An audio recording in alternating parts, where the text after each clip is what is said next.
Sometimes, the smallest acts of kindness can change the course of our entire lives.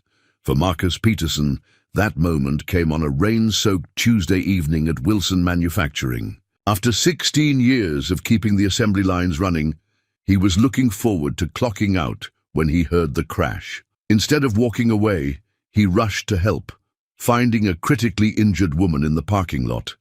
Without hesitation, he stayed with her until the ambulance arrived, missing his evening quota. The next morning, his supervisor handed him termination papers. Company policy, they said, but fate had other plans. As Marcus stood in his front yard that afternoon, wondering how to tell his daughter about losing his job, the air suddenly filled with the thunderous beat of helicopter blades. What he didn't know then was that the stranger he'd helped wasn't just another accident victim. Could this be the moment that transforms a simple act of compassion into an extraordinary adventure? Before we jump back in, tell us where you're tuning in from. And if this story touches you, make sure you're subscribed, because tomorrow I've saved something extra special for you. The morning sun hadn't yet touched the frost-covered windows of Marcus Peterson's modest two-bedroom home when his alarm chirped to life. His weathered hands found the familiar shape of the clock in the dark, 5:15 a.m., just like every other workday for the past 16 years. The house creaked with familiar sounds as he made his way to the kitchen, careful not to wake Sarah sleeping down the hall. On the refrigerator, held by a magnet from Sarah's science fair victory last spring, was the photograph he looked at every morning. Margaret's smile still radiated warmth from behind the glass, her arms wrapped around a 12-year-old Sarah at their last family vacation to the coast. 3 years had passed since cancer took her, but some mornings Marcus could still smell her coffee brewing. He pulled his thermal lunch bag from the fridge, leftovers from last night's shepherd's pie, Margaret's recipe, and checked Sarah's schedule pinned beside it. Robotics Club meeting, 4:30 p.m., was written in her precise handwriting. His daughter had inherited her mother's sharp mind and his own fascination with machines. The thought brought a smile to his tired face. The drive to Wilson Manufacturing took exactly 23 minutes in his aging Corolla, the same car he and Margaret had bought when Sarah was born. The facility's familiar silhouette emerged through the morning mist, its smokestacks drawing dark lines against the purple dawn. Marcus badged in at 6:02 a.m., nodding to Jerry at security. "Morning, Pete," Jerry called out, using the nickname that had stuck since his first day. "Line 3's been acting up again. Thompson's crew couldn't sort it last night." Marcus nodded, already mentally reviewing the line's maintenance history. "I'll take a look first thing." The factory floor hummed with the symphony he knew by heart, the rhythmic clank of the assembly line, the whir of hydraulics, the steady pulse of machines that had become extensions of his hands over the years. He'd started as a basic maintenance tech and worked his way up to senior system specialist, though the fancy title didn't change the grease under his fingernails. At his workstation, Marcus found the maintenance logs from the night shift. Thompson's team had tried 3 different fixes for line 3, but the alignment was still off by 2 millimeters, enough to throw the whole production schedule behind. Marcus grabbed his tools and headed over, his steps automatic on the painted safety. Lines he'd helped refresh every year. "Pete, thank God you're here," called Maria from quality control. "We're already 40 units behind." "Morning, Maria. Give me 30 minutes. He could feel the problem before he saw it, a subtle vibration in the conveyor that shouldn't be there. Kneeling beside the line, Marcus placed his hand on the housing and closed his eyes. Experience had taught him that machines spoke their own language, and after 16 years, he was fluent in their dialect of shudders and squeals. It took 28 minutes to diagnose and fix the misaligned bearing that Thompson's team had missed.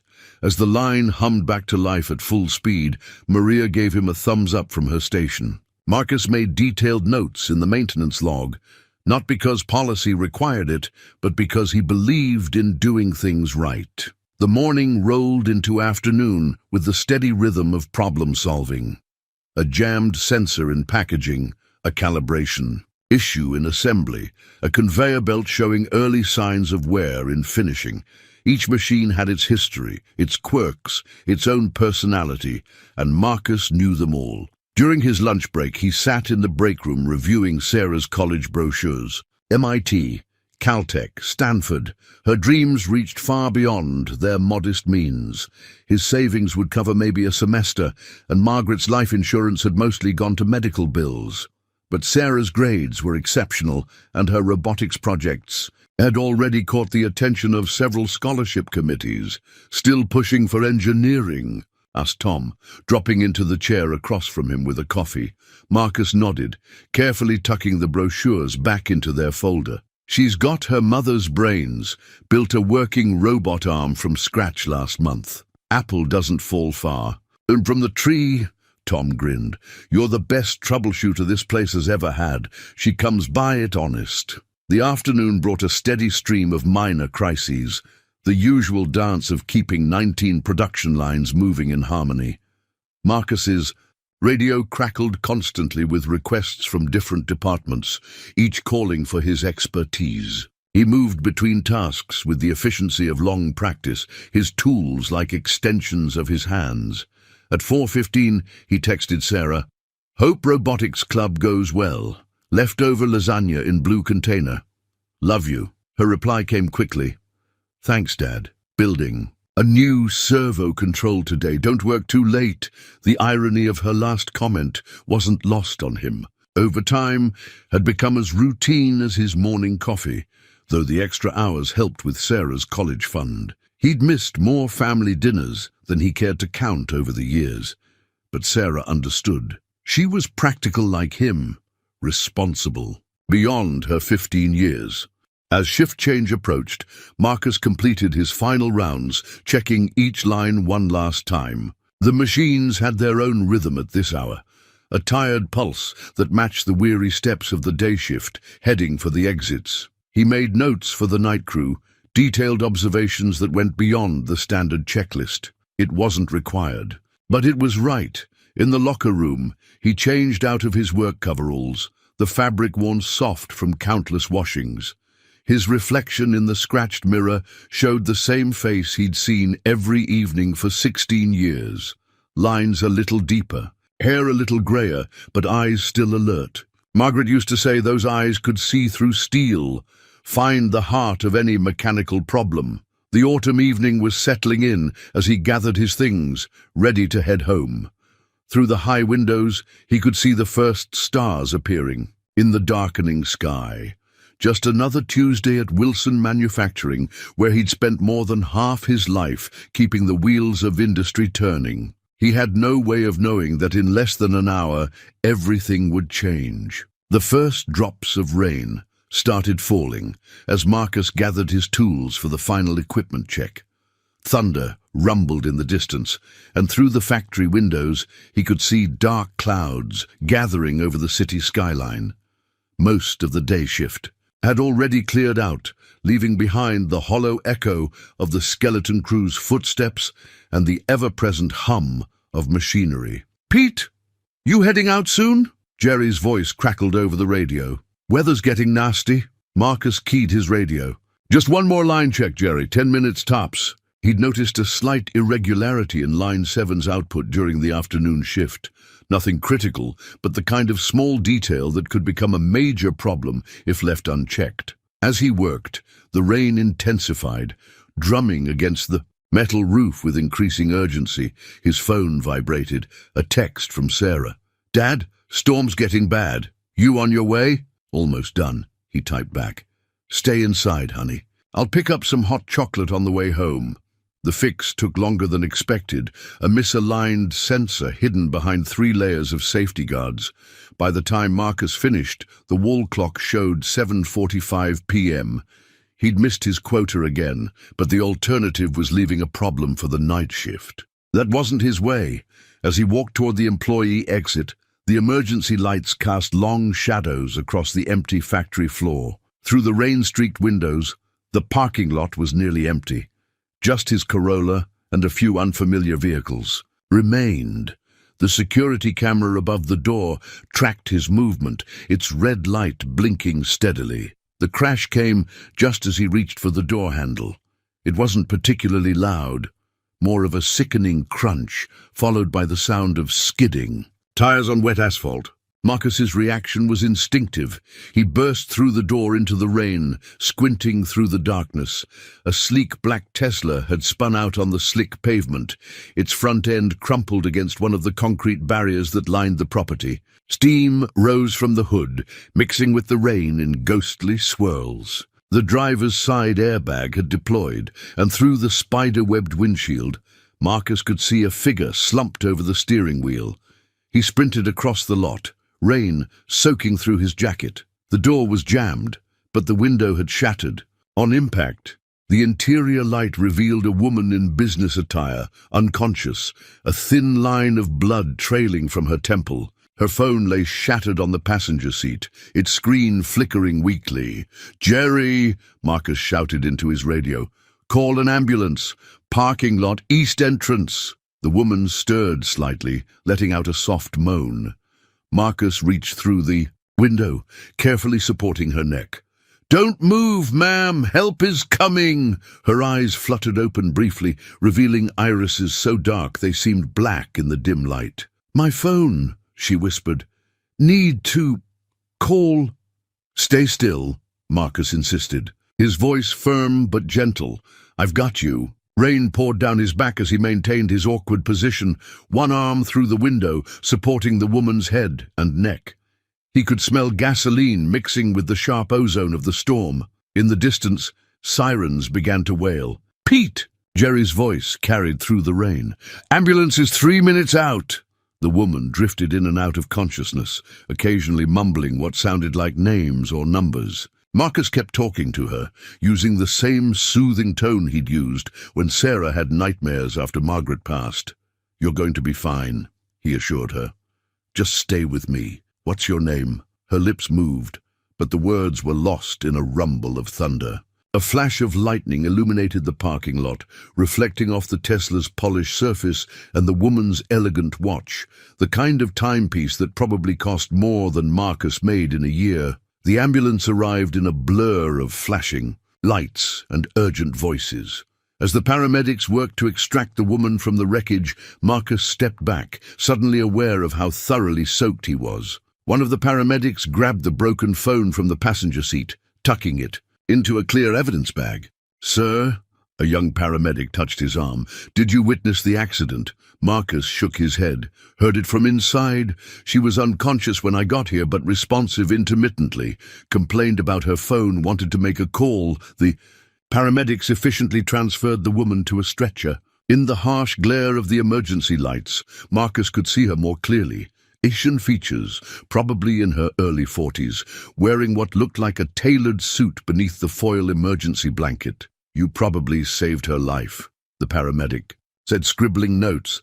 "Keeping her still like that, with neck injuries, movement can—" "I know," Marcus interrupted softly, remembering similar conversations during Margaret's illness.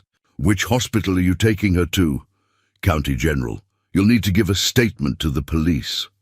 Marcus nodded, watching as they loaded the stretcher into the ambulance. The woman's eyes opened once more, finding his face in the chaos. For a moment, their gazes locked, and something passed between them, a connection, a recognition of sorts.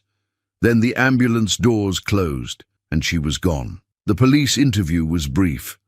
Marcus described what he'd heard and seen, provided his contact information, and declined their offer to drive him home. By the time he finally got into his Corolla, it was well past 9 p.m. His evening quota would be significantly short, but as he watched the ambulance's taillights disappear into the rain, he couldn't bring himself to care. At a red light, he texted, "Sarah, sorry honey, emergency at work, almost home. Save me some dinner?" Her reply was immediate. "Everything okay? Made grilled cheese? Still warm?" Marcus smiled despite his exhaustion. His daughter, always taking care of him, just like her mother would have. The rain had settled into a gentle drizzle by the time he pulled into his driveway. Through the living room window, He could see Sarah curled up on the couch with her robotics textbook waiting up for him despite his late return. As he cut the engine, Marcus had no idea that this rain-soaked Tuesday evening had set in motion events that would transform their lives forever. In his pocket, drops of water slowly seeped into the business card he'd found on the ground near. The accident, a small white rectangle bearing only a name and a simple logo. Catherine Chen, CEO, Global Innovation Corp. The ink was running, making the letters blur like watercolors, washing away the last traces of his old life one drop at a time. Morning arrived with the harsh buzz of Marcus's alarm, his muscles aching from the previous night's events. The sodden clothes he'd hung in the bathroom still dripped occasionally, each drop echoing like a tiny reminder of his choice. He'd barely slept, his mind replaying the woman's face, wondering if she'd survived the night. Sarah was already in the kitchen when he came downstairs, her school uniform neat as always, hair pulled back in a practical ponytail. She looked up from her physics, homework, eyes searching his face. "You look terrible, Dad," she said, pushing a cup of coffee toward him. "What happened last night?" Marcus wrapped his hands around the warm mug, telling her about the accident while carefully omitting the more disturbing details. Sarah listened intently, her expression serious beyond her years. "You did the right thing," she said finally, sounding so much like Margaret that his throat tightened. Mom would be proud. The drive to work felt different that morning. Every puddle, every wet patch of asphalt seemed to hold the memory of the previous night. Marcus parked in his usual spot, noting the absence of any evidence of the accident, no broken glass, no skid marks. Only the slightly bent concrete barrier remained as proof it hadn't been a dream. Jerry wasn't at his usual post. Instead, a younger guard Marcus didn't recognize checked his badge with unnecessary scrutiny.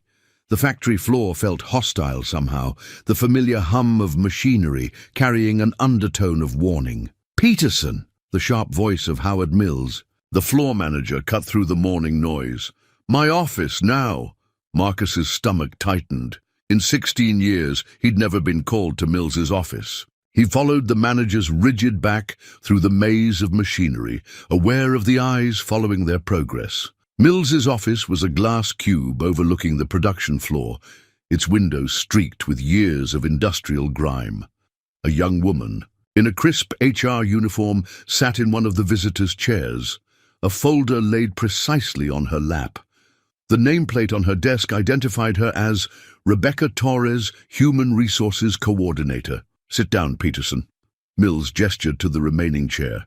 Not meeting Marcus's eyes, Rebecca Torres opened her folder with practiced efficiency. "Mr. Peterson, we're here to discuss your performance yesterday evening." Marcus's mind raced. The accident, the missed quota, the overtime he hadn't logged, it all tumbled together in his thoughts. "According to our records," she continued, her voice clinically detached, "you failed to complete your assigned maintenance quota for the evening shift. This marks your third such occurrence this quarter." "There was an accident," Marcus began, but Mills cut him off. "We're aware of the incident in the parking lot. However, company policy clearly states that emergency response is the responsibility of security personnel.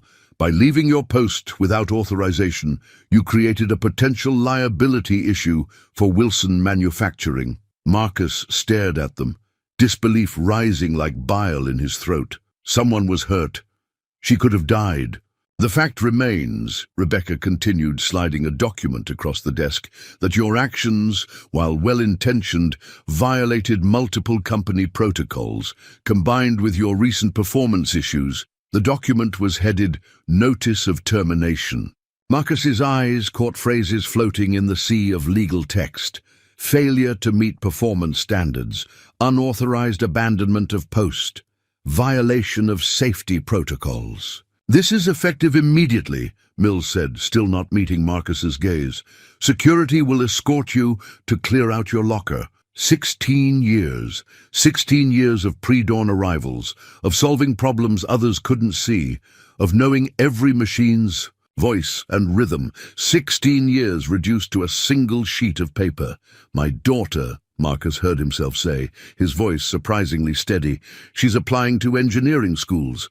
I have medical bills from my wife's. Your severance package will include 2 weeks' pay," Rebecca interrupted smoothly. "And of course we'll provide a reference for future employment opportunities." The young security guard appeared at the door, as if on cue. Marcus stood slowly, his body feeling twice its age. On the production floor below, Line 3 was making that subtle whining sound that meant its bearing was starting to go. No one else would notice for days, he thought. No one else would hear it. At his locker, Marcus methodically packed 16 years into a cardboard box. His tools, each worn to fit his grip perfectly.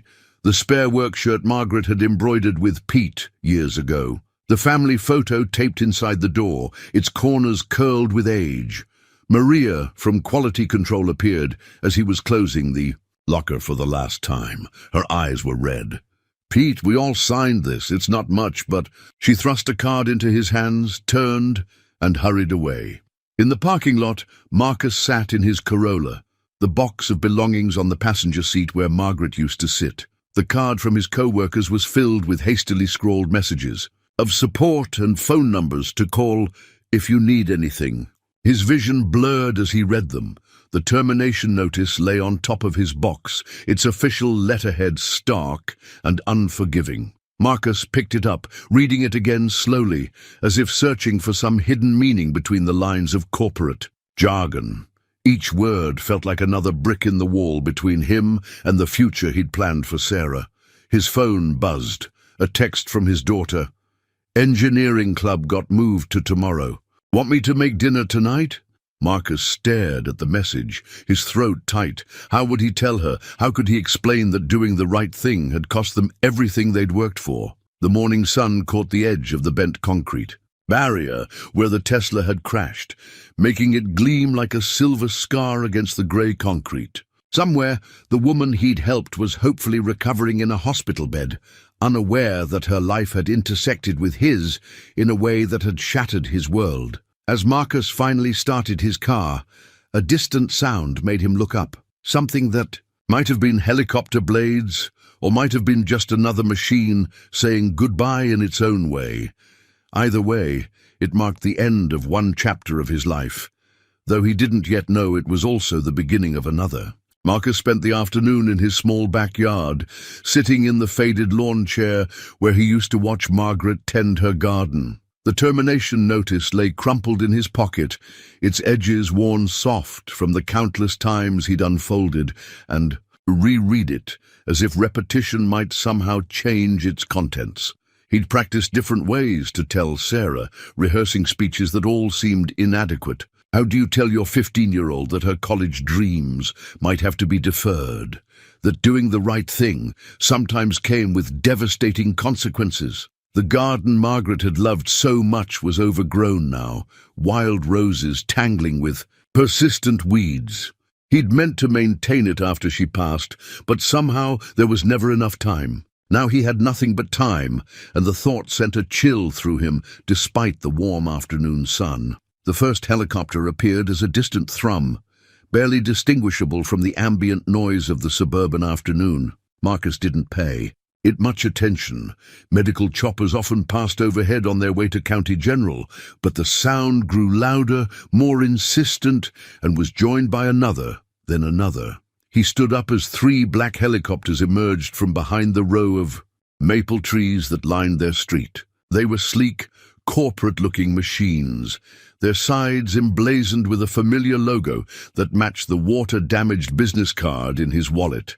Global Innovation Corp. The machines moved with military precision, forming a triangle pattern as they descended toward his modest property.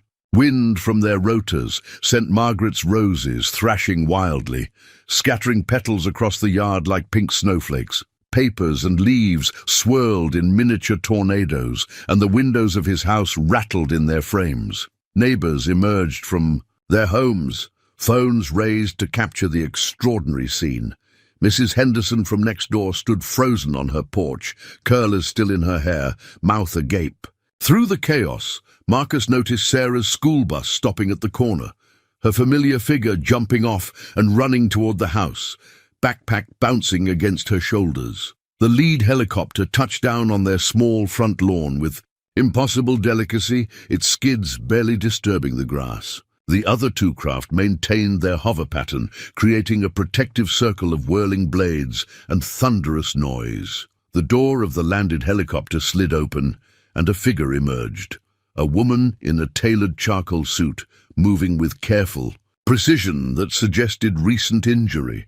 Her dark hair was pulled back in an elegant knot, revealing a small bandage at her temple. Marcus recognized her immediately, though she looked considerably more composed than when he'd last seen her unconscious in the crashed Tesla. Catherine Chen carried herself with the unmistakable authority of someone accustomed to commanding rooms, or, in this case, airspace. She walked toward Marcus with measured steps, her slight limp barely noticeable. A man in a dark suit followed 2 paces behind, carrying what looked like a leather briefcase.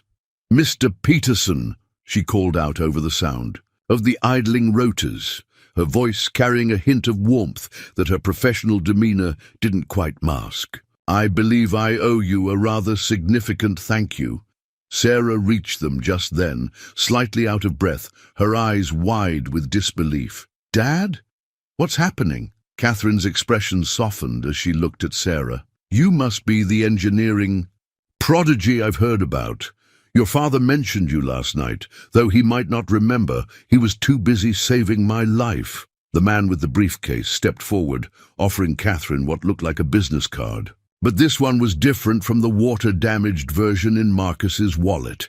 It was made of some sort of metallic material that caught the light like mother of pearl. "Marcus Peterson," Catherine held out the card. "I'm Catherine Chen, CEO of Global Innovation Corp., though I suspect you've figured that out by now." She gestured at the helicopters with a slight smile. "I apologize for the dramatic entrance, but when I learned this morning what happened to your job, well, let's just say I believe in addressing injustice promptly." Marcus took the card automatically, feeling its unusual weight. The surface seemed to shift colors as it moved, revealing different contact information depending on the angle. "I don't understand," he said, though part of him was beginning to. "You spent 16 years maintaining machines, Mr. Peterson, reading their languages, solving their problems, keeping the wheels of industry turning." Catherine's dark eyes held his. "But more importantly, when faced with a choice between meeting a quota and saving a stranger's life, you chose compassion. That's not just admirable, it's exactly the kind of person I've been looking for." The man with the briefcase stepped forward again, opening it to reveal a tablet and what looked like employment documents. "Miss Chen would like to offer you a position," he said smoothly, "Chief of Global Outreach for the Humanitarian Division of Global Innovation Corp." Sarah gasped beside him. Marcus felt her hand slip into his, squeezing with excitement. "The job comes with full relocation assistance, comprehensive health coverage, and—" Catherine glanced at Sarah with a knowing smile. "A rather generous education package for dependents. Meaty is lovely in the fall, I hear." The world seemed to tilt slightly on its axis. Marcus looked down at the iridescent business card in his hand, then at his daughter's hopeful face, then at the woman whose life he'd saved standing in his overgrown garden with 3 helicopters creating a windstorm around them. "Why me?" he managed to ask. Catherine's expression grew serious. "Because in 16 years at Wilson Manufacturing, you filed over 3,000 maintenance reports. I had my team, pulled them all last night. Every single one showed not just technical expertise, but genuine care for the machines, for your co-workers, for doing things right. You see problems others miss, you understand complex systems, and most importantly, you have the heart to match your skills." She paused, touching the bandage on her temple lightly. "And because I believe everything happens for a reason, Mr. Peterson. Even rainy Tuesday nights in parking lots." The sound of the helicopters seemed to fade into the background as Marcus felt the weight of the moment settle around him. In Margaret's garden, a single perfect rose petal landed on the metallic business card in his hand, past and future meeting in a moment that felt both impossible and somehow inevitable. So, Catherine. Chen held out her hand. Shall we discuss your future? The Global Innovation Corp headquarters rose from the morning mist like something from a science fiction novel, its glass and steel frame reflecting the sunrise in sheets of rose gold. Marcus stood in the vast lobby, Sarah beside him, both still, adjusting to the whirlwind of the past 24 hours. His new employee badge, a sophisticated piece of technology that seemed to pulse with a subtle blue light, felt foreign against his chest where his old Wilson manufacturing ID had rested for so many years. "Ready, Mr. Peterson?" Catherine Chen's assistant, David, appeared silently beside them. Like everything else about global innovation, he seemed to operate on a different level of efficiency than the world Marcus had known. "Ms. Chen is waiting in the Innovation Hub." The elevator ride was smooth and silent, climbing 50 floors without so much as a whisper. Sarah pressed her face against the glass wall, watching the city shrink beneath them. "Dad," she whispered, "pinch me." The Innovation Hub occupied the entire 51st floor, a space that defied Marcus's understanding of what an office could be. Workstations that looked more like artwork than computers were scattered throughout the open floor plan. Holograms flickered in various corners, displaying projects in progress. Teams of people from every corner of the world collaborated in glass-walled meeting rooms, their conversations held in a dozen different languages. Catherine Chen stood at a circular console in the center of it all, her suit as impeccable as the day before, though she'd removed the bandage from her temple. The injury was barely visible now, a small reminder of the accident that had changed everything. "Welcome to your new home," she smiled, gesturing to the space around them. "I hope it's not too overwhelming." "It's incredible," Sarah breathed, her eyes fixed on a holographic display showing what appeared to be a new type of water purification system. "I thought we'd start with a tour," Catherine said, "but first, there's something I'd like to show you both." She touched the console, and the air above it filled with a three-dimensional map of the world. Points of light flickered across its surface, each representing a global innovation project. "Our humanitarian division," Catherine explained, "operates in 43 countries. We build schools in regions where education is a luxury. We develop sustainable energy solutions for communities off the grid. We create medical facilities in areas where healthcare is scarce." She paused, looking at Marcus intently. "But we need someone who understands both the technical and human aspects of these projects, someone who can see the small problems before they become big ones." The map zoomed in on a remote village in Southeast Asia, where a holographic school shimmered into existence. "This is our latest project," Catherine continued, "a self-sustaining educational facility powered by solar technology. But we're having issues with the power distribution system." Marcus found himself stepping closer to the hologram, his trained eye already catching potential issues in the design. "The voltage regulators," he murmured. "They're not accounting for the temperature fluctuations during monsoon season." Catherine's smile widened. "Exactly the kind of insight we need. You see the problems hidden in the details, just like you did with those machines at Wilson." She waved her hand, and the hologram shifted to show other projects. Water purification plants in Africa, wind farms in South America, medical clinics in remote mountain regions. "Your role," she explained, "will be to oversee these projects from conception to completion. You'll work with local communities, coordinate with our engineering teams, and ensure that everything we build serves its purpose long after we've left." Sarah, who had been unusually quiet, suddenly spoke up. "Will we get to visit these places?" Catherine nodded. "Both of you, if you'd like. We believe in family here at Global Innovation. And speaking of which," she pressed another button on. The console and a new hologram appeared. A detailed file about Sarah, including her academic records, robotics achievements, and college aspirations. We have a robust internship program for exceptional students, Catherine said, watching Sarah's eyes widen. And our educational support extends through graduate school, should you choose that path. Marcus felt his throat tighten. Just yesterday he'd been wondering how to tell Sarah they might need to defer her college dreams. Now, "There's one more thing," Catherine said, leading them to a nearby door. It opened into a private office with floor-to-ceiling windows overlooking the city. A nameplate on the desk read, "Marcus Peterson, Chief of Global Outreach. Your new workspace." Catherine gestured. "Though you won't be spending too much time here. Most of our work happens in the field." Marcus ran his hand along the desk's smooth surface, trying to process the magnitude of change in his life. His old toolbox, cleaned and restored, sat in one corner, a bridge between his past and future. "Why go to all this trouble?" he asked finally, voicing the question that had been nagging at him. "Surely there are more qualified people." Catherine's expression grew serious. "When I was trapped in that car, drifting in and out of consciousness, I heard you talking to me. You didn't know who I was, what I could offer, whether I would live or die. But you stayed, supporting my neck, keeping me still, talking to me about hope and survival." She touched her temple gently. "The doctors said that if you hadn't kept me from moving, the injury could have been catastrophic." She moved to the window, gazing out at the city below. "In that moment, you showed something that can't be taught or bought. Genuine compassion combined with practical knowledge. That's what our humanitarian division needs. That's what these projects need." Sarah had wandered over to a wall display showing current project timelines.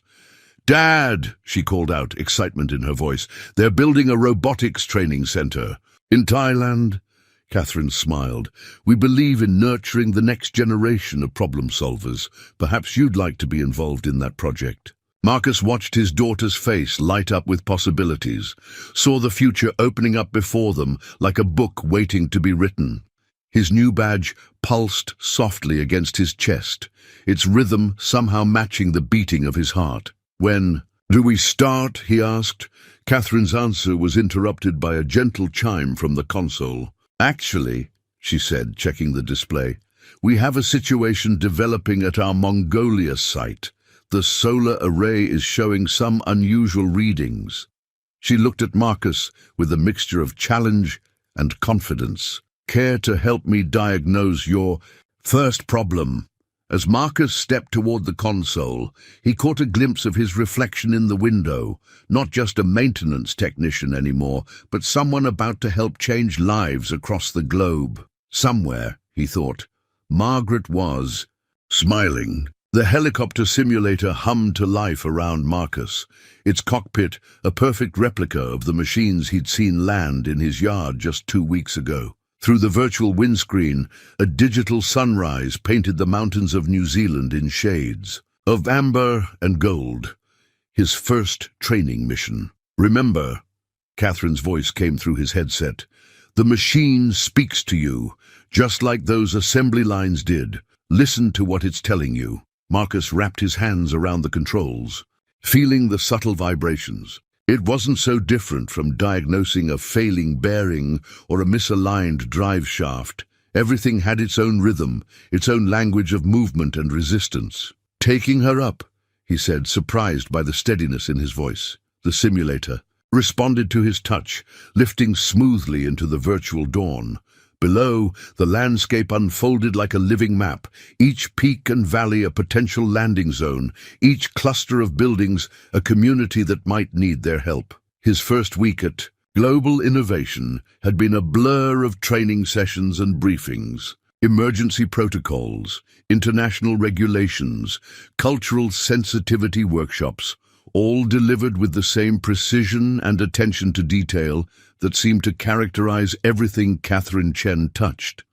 But this, learning to fly, was different. This was freedom, perfect stability, his flight instructor noted, watching the instruments. "You've got a natural feel for it, Marcus." In the observation room, Sarah sat with her homework spread across a desk, occasionally glancing up to watch her father's progress. She'd taken to spending her afternoons at Global Innovation, working on her robotics projects, surrounded by some of the finest engineers in the world. More than once, Marcus had found her deep in conversation with Catherine, discussing innovations that made his head spin. The simulator scene changed, presenting him with a challenging landing scenario: high winds, rough terrain, limited visibility.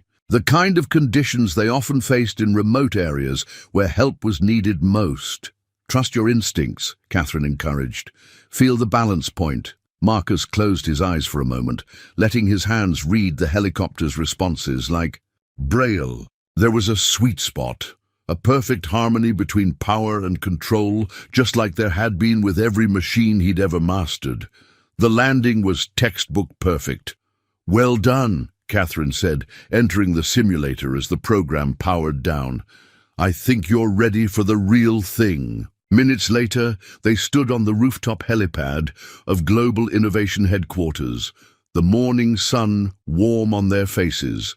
A sleek, black helicopter waited, its rotors gleaming, the company logo catching the light like a promise. "This one's yours," Catherine said, touching the aircraft's smooth skin. "Each of our field directors has their own transport. You'll need it for the work ahead." Marcus circled the machine slowly, running his hand along its surface, reading its character through. His fingertips. "She's beautiful," he murmured. "She's also equipped with every safety feature we could imagine," Catherine added, "and some we had to invent.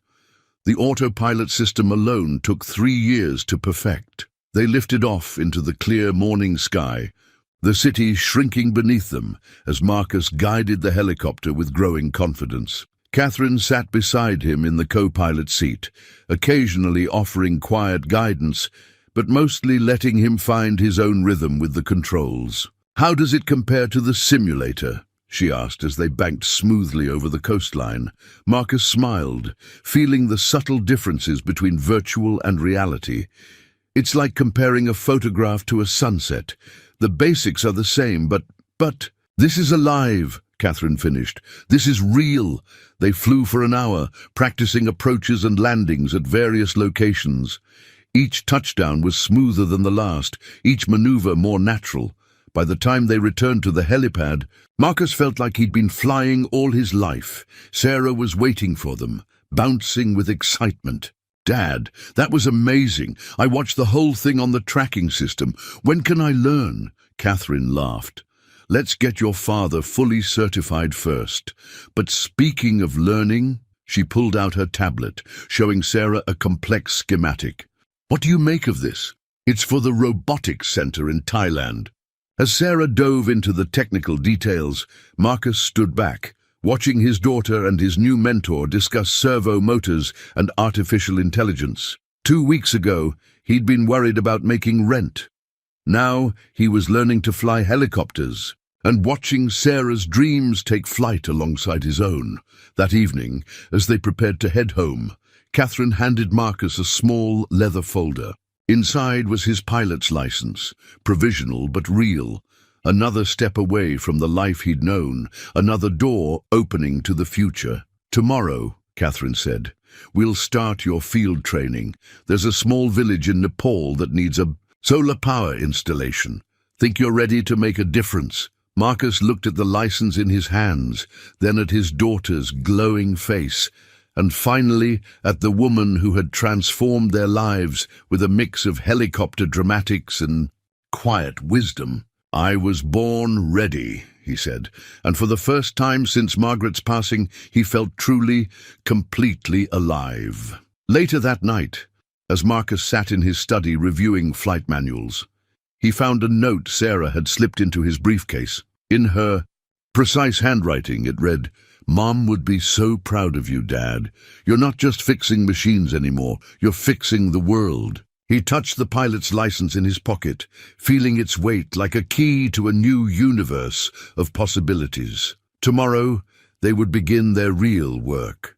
Not just maintaining machines, but maintaining hope in places where it was needed most. The thought made him smile And somewhere in the quiet house he could have sworn he heard Margaret's gentle laughter, carried on the wings of dreams, taking flight. The village of Namche Kumbu clung to the Himalayan mountainside like a jewel set in stone, its terraced fields and prayer flags creating a tapestry of human perseverance against nature's grandeur. Marcus studied the project blueprint on his tablet as their helicopter approached, noting the challenges they'd face installing a solar array at this altitude. "Remember," Catherine's voice came through his headset, "the technical specs are only half the equation. These people have lived here for generations. We're guests in their home." The landing zone was tight, a narrow plateau that had been cleared specifically for their arrival. Marcus executed the touchdown with precise control, the skills from his intensive training flowing naturally now. Prayer flags fluttered in the rotor wash as village elders approached, their weathered faces bearing welcoming smiles. The local liaison, Pemba Sherpa, stepped forward to greet them. "Welcome to Namche Kumbu," he said, bowing slightly.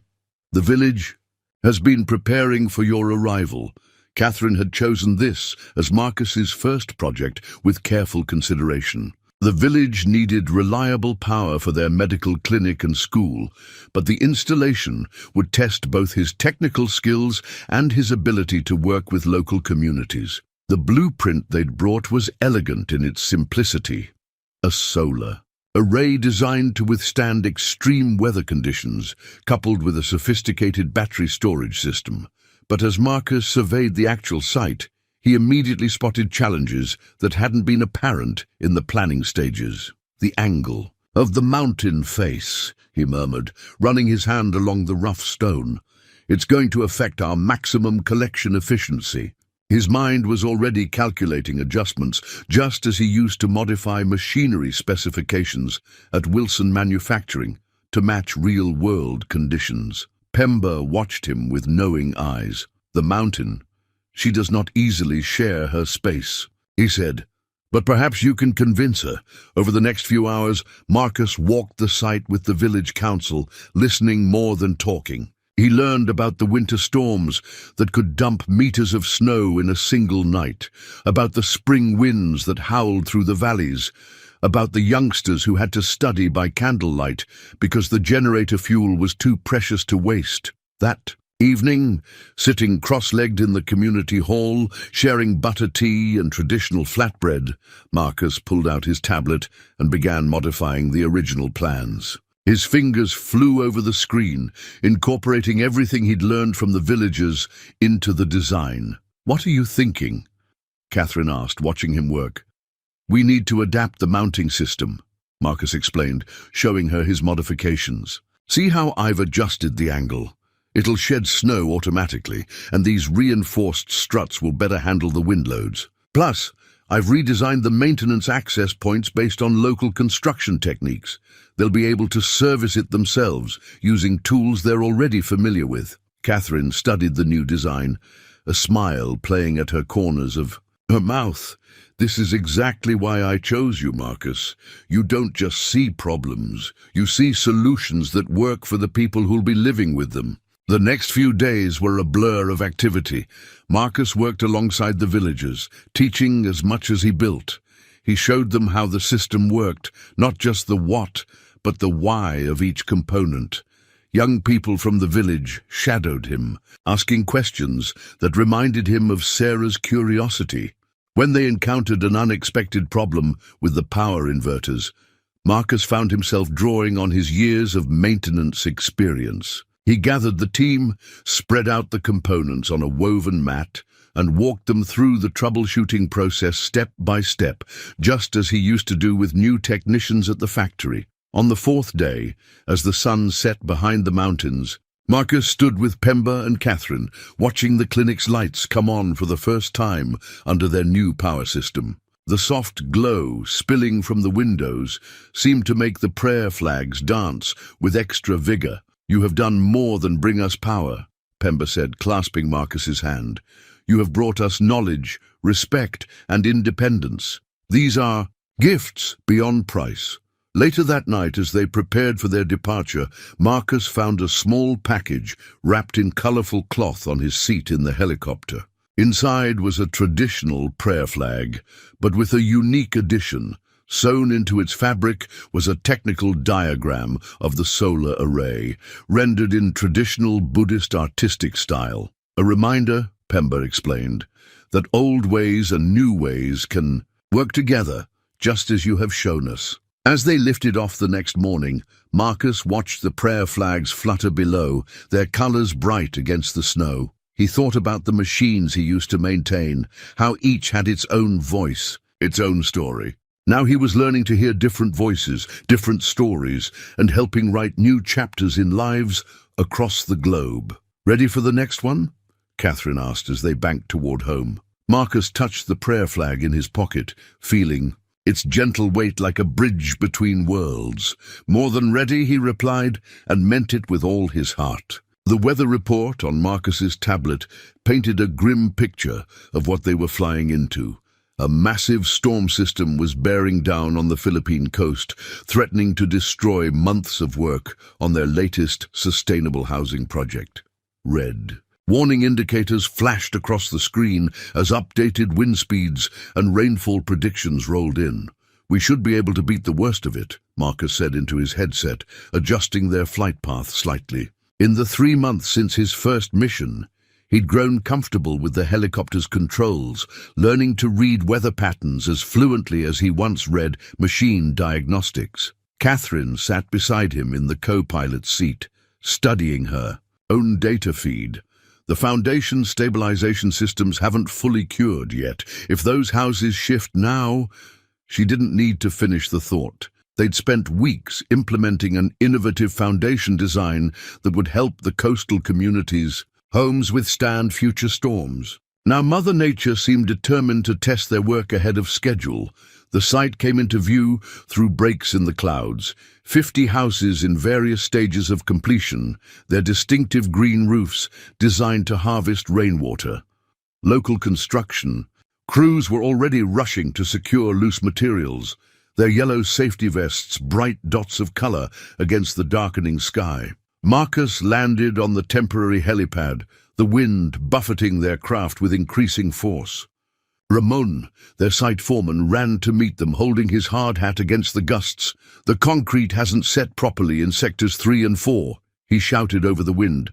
"The humidity's been playing havoc with the curing process." This was the kind of problem Marcus had been hired to solve, where technical knowledge met real-world complications. He pulled up the foundation specifications on his tablet, mind already racing through possible solutions. "Show me," he said, to Ramon, and they set off through the construction site, Catherine close behind.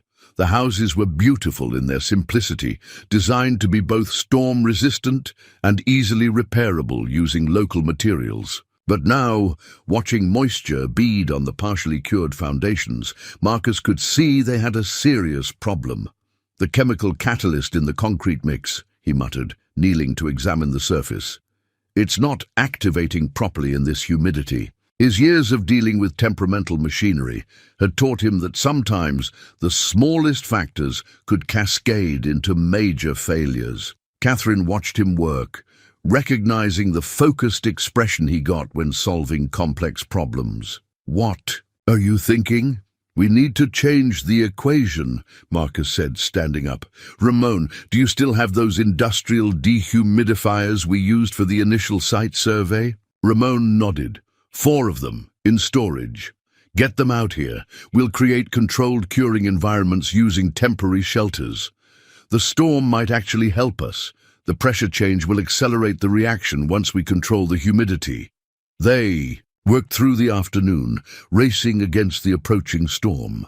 Marcus modified the chemical ratios in the remaining concrete mix, adjusting for the atmospheric conditions. Local workers, who had initially been skeptical of the foreign technical expert, now followed his instructions with trust, born of seeing him work alongside them day after day. The storm hit just before sunset, its force even greater than predicted. Marcus stood with Catherine in the site office, watching through the windows as rain hammered against their protective measures. his tablet continuously updated with data from sensors embedded throughout the site, monitoring stress loads and stability factors. "Look at this," he said, pointing to one of the readings.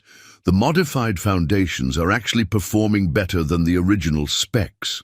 The pressure distribution is almost perfect." Catherine smiled. "You know what I see? I see someone who's stopped thinking like a maintenance man and started thinking like an innovator." A massive thunderclap shook the building, making the lights flicker. In that moment of darkness, Marcus remembered similar storms at Wilson Manufacturing, how he used to worry about power surges affecting the assembly lines. Now he was protecting not just machines, but homes, people's lives and futures. Through the night, they monitored the site's systems, making adjustments as needed. Marcus worked with Ramon to reinforce critical areas, their movements synchronized by months of collaboration. The storm raged until dawn, testing every innovation, every adaptation they'd made. When the sun finally broke through, they emerged to survey the damage. The unfinished sectors showed some signs of stress, but the modified foundations had held. Their quick thinking and adaptations had saved months of work and millions in resources. "You know what this means?" Catherine said, watching local families return to the site, relief evident on their faces. "Every storm that doesn't destroy these homes is a victory. Every challenge we overcome makes the next project better." Marcus nodded, thinking of the weather report that had started it all.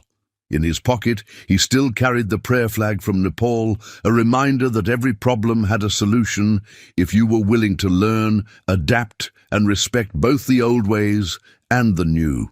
"We should document these modifications," he said, already making notes on his tablet. "Update the standard procedures for high-humidity environments." Catherine watched him work, seeing not just the technical expert she'd hired, but a man who had found his true calling. "You're not just fixing problems anymore, Marcus. You're preventing them." That's what leadership looks like, as if in response. His tablet chimed with a new alert. Another potential storm system forming in the Pacific, but this time they would be ready. This time they knew exactly what to do. The newspaper landed on Marcus's desk with a soft thud, its headlines stark against the morning light. "Global Innovation Corp accused of exploiting local communities." Catherine stood by the window of his office, her usual composure showing slight. "Cracks of concern. Nexus Development," she said, naming their largest competitor. "They're claiming our sustainable housing project in the Philippines is displacing local businesses, that we're using humanitarian aid as a cover for corporate expansion." Marcus picked up the paper, scanning the article. The accusations were cleverly crafted half-truths, taking their success and twisting it into something sinister. His eyes caught on a quote from a local source, claiming they were forcing traditional builders out of work.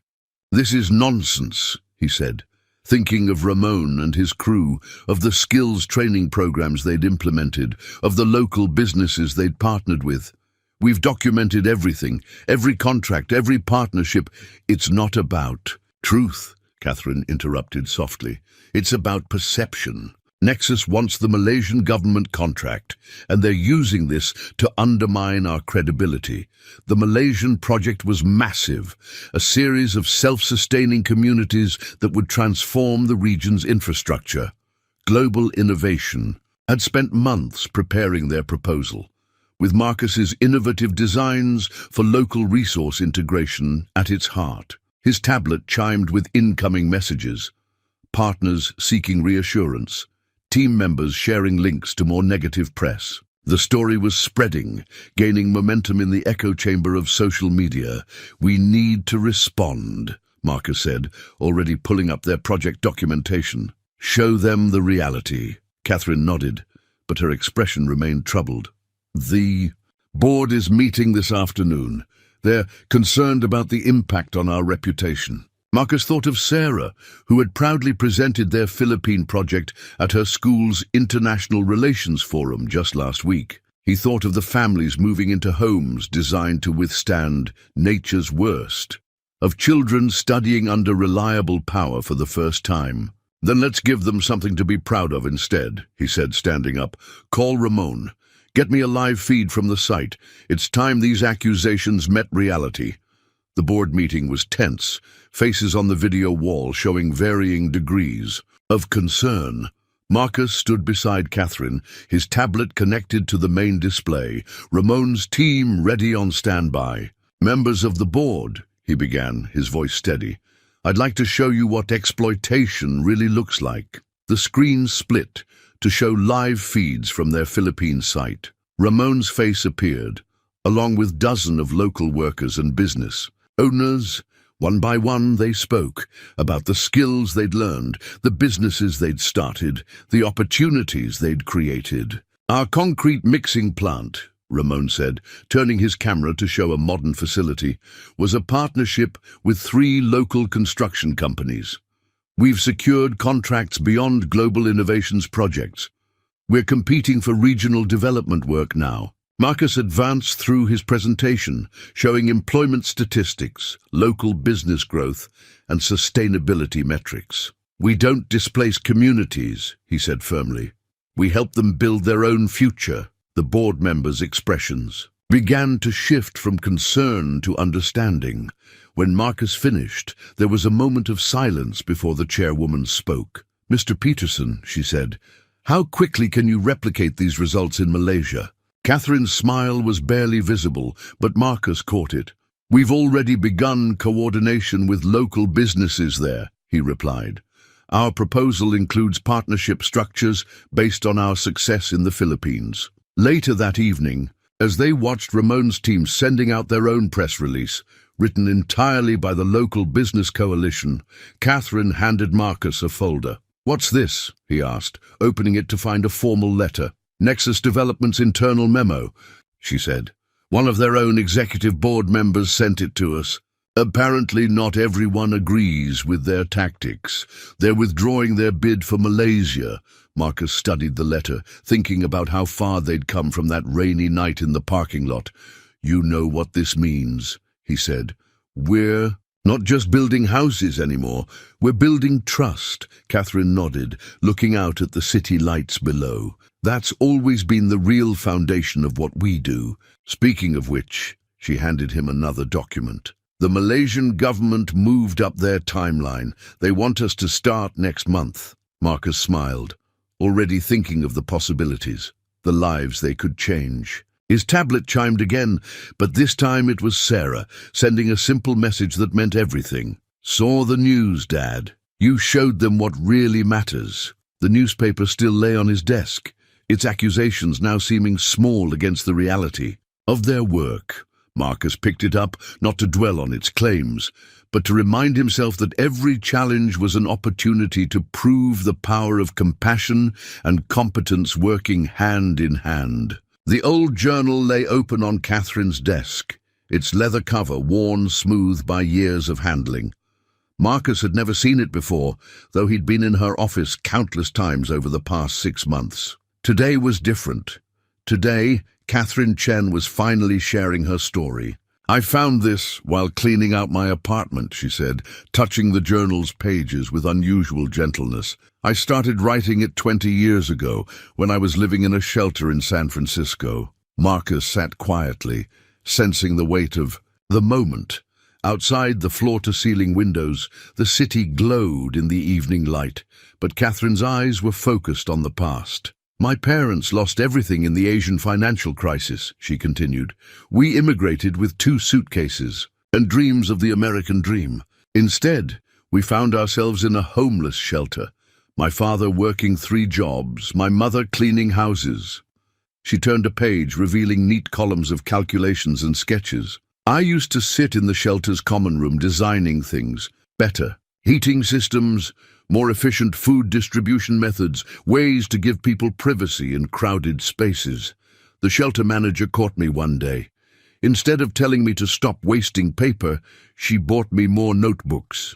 Marcus thought of Sarah, of her endless drawings and calculations, of the dreams that had seemed impossible just months ago. "You were already an engineer," he said softly. Catherine smiled. "I was a scared teenager who thought she could fix the world with math and determination." She paused, running her finger along a diagram. "Sound familiar?" The parallel with Sarah wasn't subtle. Marcus had seen the growing mentorship between them, had watched his daughter flourish under Catherine's guidance. Now he understood why. "What happened next?" he asked. "Mrs. Rodriguez, the shelter manager, she helped me apply for scholarships, got me into a STEM program for underprivileged students." Catherine's voice carried a warmth reserved for precious memories. "When I founded Global Innovation, she was my first call. Asked her to help me design programs that would actually work for people in crisis." She turned to another page, showing a young Catherine with an elderly woman, both smiling at the camera. "Mrs. Rodriguez passed away last year, but every project we do, every life we change, it's built on the foundation she helped me create." Marcus thought of his own journey, of the twist of fate that had brought him from a factory floor to flying helicopters into remote villages. "Is that why you stopped that night? In the rain?" Catherine closed the journal carefully. "I was tired. Working late again, thinking about quarterly reports instead of watching the road." She touched her temple, where the scar had faded to almost nothing. "When I woke up in that car, trapped, in pain, I heard your voice. You kept talking about hope, about holding on, just like Mrs. Rodriguez used to talk to me during my darkest nights in the shelter." She stood, walking to the window. "When I learned you'd been fired for helping me, I had to. No more. I read every maintenance report you'd ever filed. Saw how you always included notes about teaching others, about making things better, not just fixing what was broken." Marcus joined her at the window. Below, the city was coming alive with evening energy. Millions of stories playing out in pools, of light and shadow. "I saw myself in Sarah the moment I met her," Catherine admitted. "That same fire, that need to understand how things work, how to make them better. But I saw Mrs. Rodriguez in you, Marcus.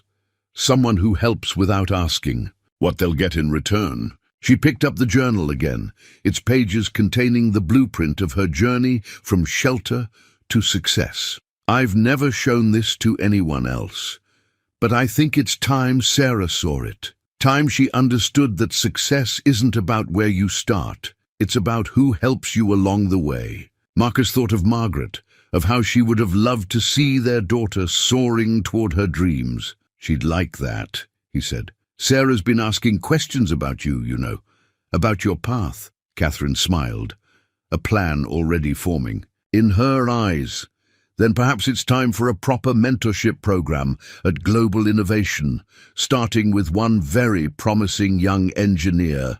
As if on cue, Marcus's phone lit up with a text from Sarah. "Dad, just finished the preliminary designs for the water filtration system. Catherine's going to love this." The journal sat between them on the desk, a bridge between past and future, between struggles and success.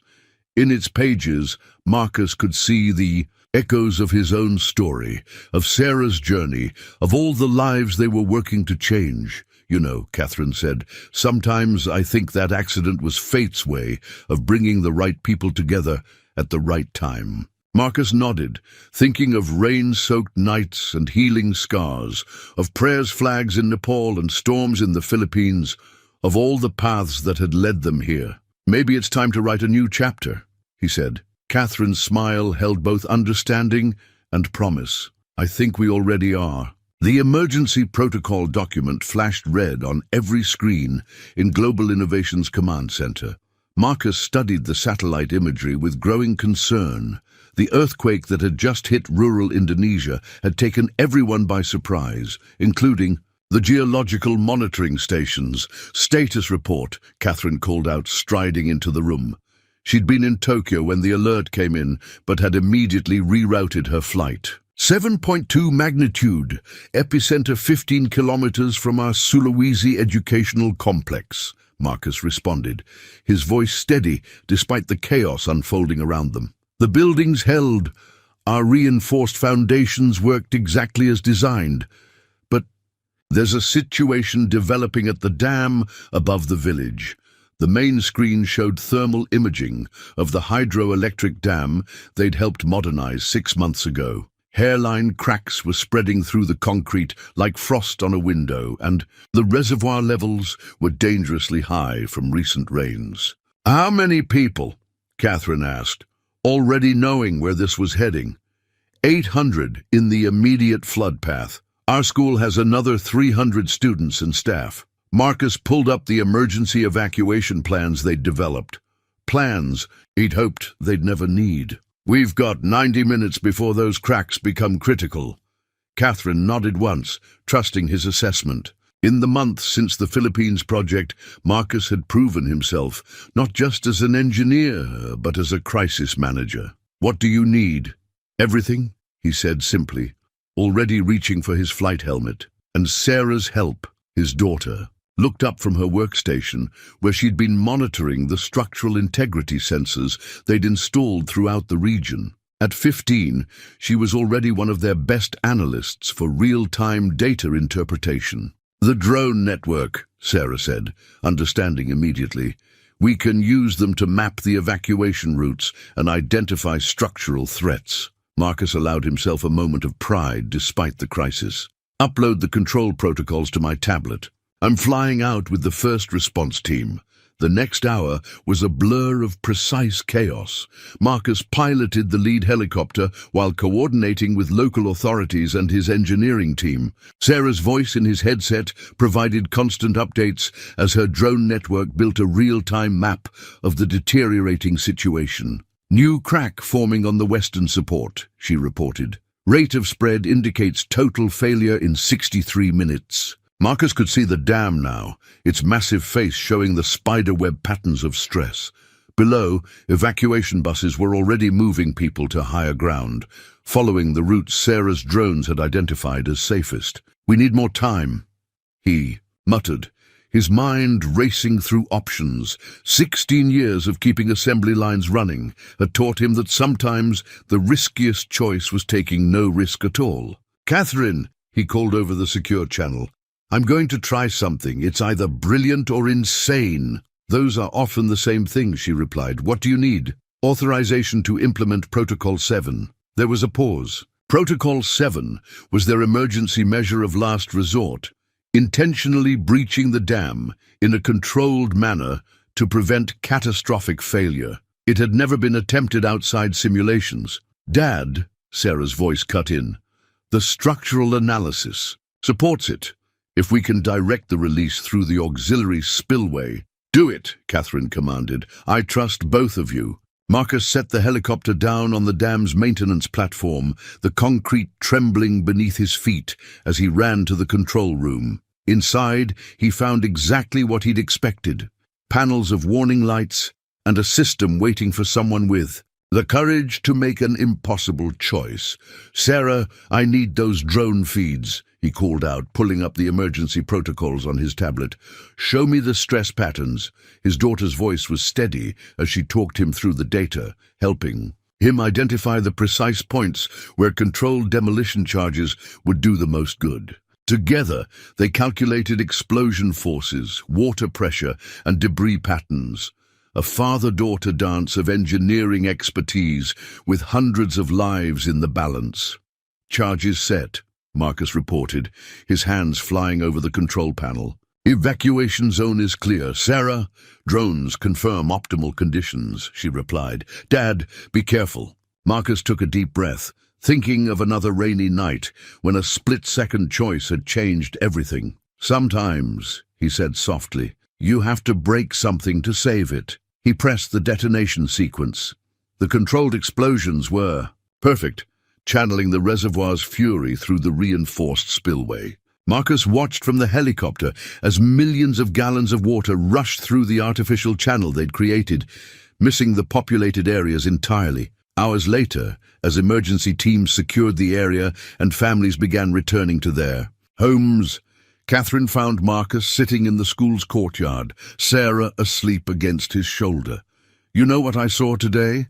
Catherine asked, handing him a tablet showing news coverage of the event. "I saw a maintenance technician who became An engineer who became a hero. But more importantly, I saw a father and daughter who saved hundreds of lives because they never stopped believing in better solutions. Marcus looked at his sleeping daughter, then at the tablet showing the successful implementation of Protocol 7.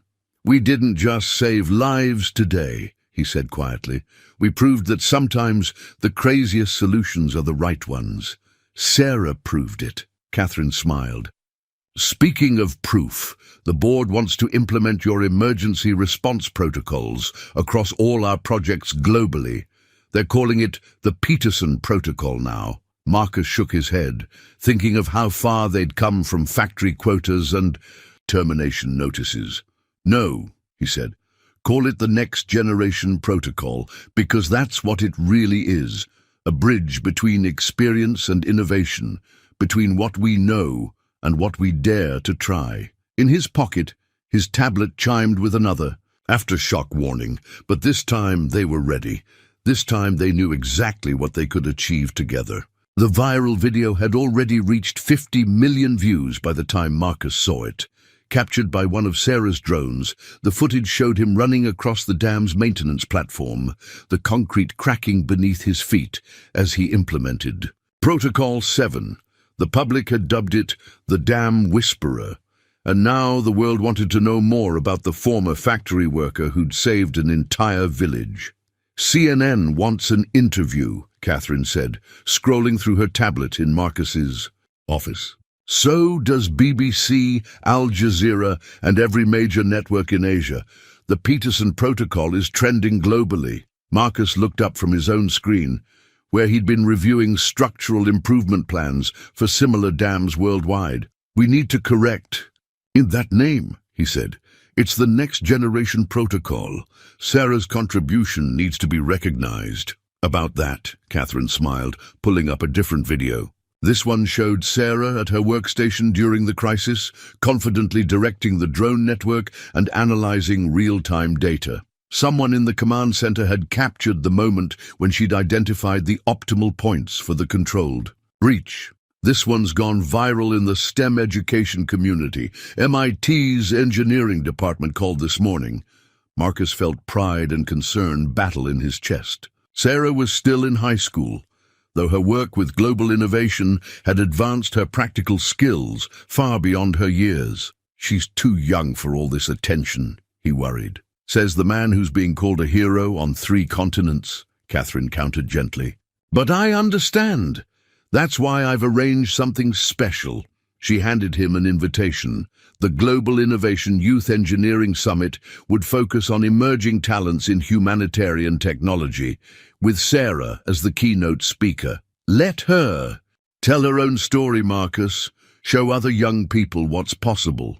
Before he could respond, Sarah burst into the office, her school backpack still slung over one shoulder. "Dad, you're not going to believe what happened in physics today." She stopped short, noticing their expressions. "What's wrong? Is it about the videos?" Marcus exchanged a glance with Catherine, who nodded encouragingly. "Actually, honey, we were just discussing your future. How would you feel about sharing your experiences with other young engineers?" Sarah's eyes lit up as she read the invitation. "The summit? Wait, keynote speaker? Me?" She looked between them, excitement warring with sudden nervousness. "But what would I say?" "The truth," Catherine suggested, "about how a 15-year-old helped develop a protocol that's going to save lives around the world. About working with your father to turn theory into practice." Marcus watched his daughter process this, seeing in her face the same determination he'd first noticed when she was small, taking apart her toys to understand how they worked. "You don't have to decide right now," he assured her. "Yes, I do," Sarah said firmly. "People need to know that age doesn't matter when it comes to making a difference. Mom always said that." She turned to Catherine. "Will there be other kids there? Other families working together like Dad and me?" "That's exactly the point," Catherine smiled, "to show that innovation can be a family affair. Speaking of which," she pulled up another screen, this one showing messages from around the world. Parents and children inspired by their story, asking how they too could get involved in humanitarian engineering. Marcus read some of the messages, feeling the weight of unexpected influence. One in particular caught his eye, a note from a maintenance worker in Brazil whose daughter dreamed of being an engineer. "We're not just building infrastructure anymore, are we?" he mused. "No," Catherine agreed. "We're building hope. Speaking of which, there's something else you should see." She pulled up a final video, this one from Wilson Manufacturing. Marcus's former co-workers had created a tribute, sharing stories of how his mentorship had influenced their lives. Even Howard Mills, the manager who'd fired him, appeared briefly, admitting they'd lost their best problem solver. "Your old life prepared you for this one," Catherine observed. "Every machine you fixed, every person you taught, it was all leading here." Sarah, who had been unusually quiet, suddenly spoke up. "Dad, remember what Mum used to say about ripples? In a pond, how one small action could spread out and affect everything." Marcus nodded, thinking of a rainy night and a split-second decision to help a stranger. "She'd be amazed to see how far our ripples have spread." "Actually," Catherine said, "I think she'd say it was exactly what she expected." She handed Sarah another tablet, this one showing the summit schedule. "Now, let's talk about how we're going to turn these ripples into waves." As they began planning, Marcus's phone buzzed with yet another notification. Another video going viral, another story being shared, but this time he didn't feel overwhelmed. Instead, he felt grateful for second chances, for daughter's brilliance, for the twist of fate that had brought them here. "You know what this means," Sarah said, looking up from the summit plans with a grin that reminded him so much of Margaret.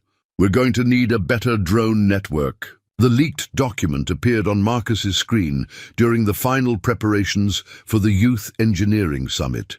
At first, he thought it was a mistake, procurement records showing his signature on materials that had never been delivered, authorizations for payments to shell companies, dates that coincided perfectly with their successful projects in Indonesia and the Philippines. "It's already reaching the major news outlets," David, Catherine's assistant, said quietly. "They're calling it the Global Innovation Scandal." Marcus stared at his apparent signature, perfect down to the slight angle he always used. "This is impossible. I never signed these." But the documentation was flawless, a digital paper trail suggesting he'd been siphoning funds from humanitarian projects since his first day. Someone had gone to extraordinary lengths to craft this deception, using his increased public profile to maximize the damage. His phone buzzed. "Sarah, Dad, my friends are sending me weird messages about news articles. What's going on?" Before he could respond, Catherine burst into his office, her usual composure notably strained. "Emergency board meeting in 10 minutes. Marcus," she hesitated, something he'd never seen her do before. "They're calling for your immediate suspension." The board meeting was a study in controlled chaos. Faces on the video wall ranged from concerned to openly hostile. The chairman's voice cut through the tension. "Mr. Peterson, these documents suggest a systematic misappropriation of funds under your supervision." "It's fabricated," Marcus stated firmly. "Every project I've overseen is fully documented. Real documentation, not these forgeries." "The signatures match perfectly," one board member countered. "And the timing, right after your public recognition, when our stock price was at its highest." "Think about what you're suggesting," Catherine interrupted. "The man who risked his life to save hundreds of people, who's transformed our humanitarian operations, who's inspired a global youth engineering movement. You think he's been secretly stealing from the communities he's helped?" But Marcus could see the doubt in some faces. In the corporate world, trust was as fragile as the prayers flags that still hung in his office. His tablet chimed. Sarah had sent him something. "Dad, check the metadata on those documents. Something's wrong with the digital signatures." Marcus felt a surge of pride through his worry.